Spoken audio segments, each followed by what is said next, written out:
Good writing is good business. Have you ever seen the Pirates of the Caribbean movie? What is it? The second and the third one. It's just good business. It's that guy. Absolutely. And of course, the book goes on to just redundancy itself. Bad writing, of course, is not. The $1,000,000 question is, what does good writing look like?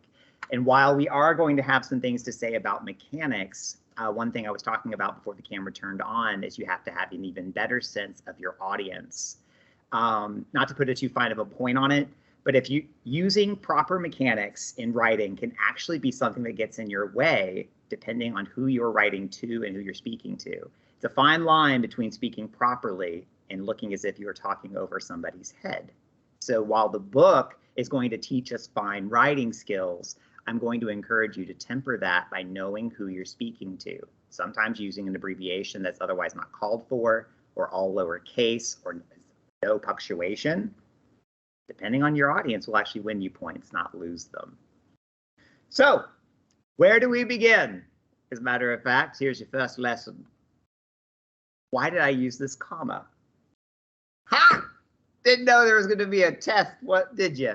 Yeah. All right, so commas are definitely a bane of writing existence. And the way I try to handle mechanics rules in this class is rather than just giving you a dictionary to study, as they come up appropriately in our conversation, that's when I will discuss them.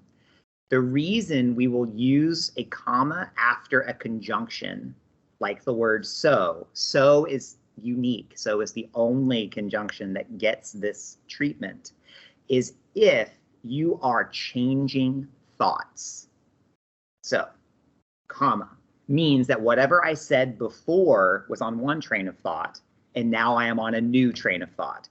If, however, I was simply continuing a train of thought, then I would not need a comma. It would just be, so where do we begin? That's how you know. That's the turning point, comma. You're welcome. You're welcome. I haven't seen Mona in years. I can't do it. 5 tips to get the ball rolling here in chapter 1. And the first off is optics. So when I talk about optics, what's the first thing that leaps to your mind? Vision, exactly. Or the way that we are seen in conversation. Except that you have to write for visibility, credibility, and opportunity. The way you are seen in writing is going to be paramount, because oftentimes this is going to be the first or only impression this individual is going to get of us. We've got to make it count. Or they have prepared some fine statement and this is our one chance to reply. We've got to make it count. Next, we'll talk about some myths of writing. I do love the Bard. Got William Shakespeare sitting right over on the side. I do think there is a fire in progress, but don't get too worried about it. This is going to be a mantra of the course. Brevity is the soul of wit. It is really easy to ramble. It is incredibly difficult to pare down your thoughts into a concise statement, boil it to its core, and only say that. So give me a whole day to talk, sure. Give me an hour to talk. That's the trick.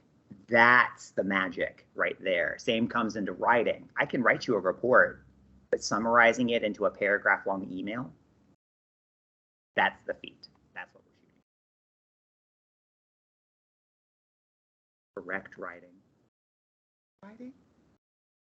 What we're trying to point out here, thank you, is that creativity is not going to appear in business writing in the same way it does in all other forms of expression. Your creativity is more in word choice, how you're trying to be concise, how you're trying to summarize and boil things down. That's really where the creativity is. But we're not trying to write a fiction novel. We're not trying to write such a vivid piece of imagery that it sounds fantastical. So I will argue that even though the book is going to say, well, creativity has no place here, I say it does. It's just the way in which you're exercising your creativity is what is going to change. You can do it. It's cliche, but it's the third tip. I believe it. That's why it's here. Put your pen to paper. What's the worst thing that's going to happen? If you do nothing, I can't even edit. Editing, I can't edit nothing, but I can edit something. So if there is a something, I got your back.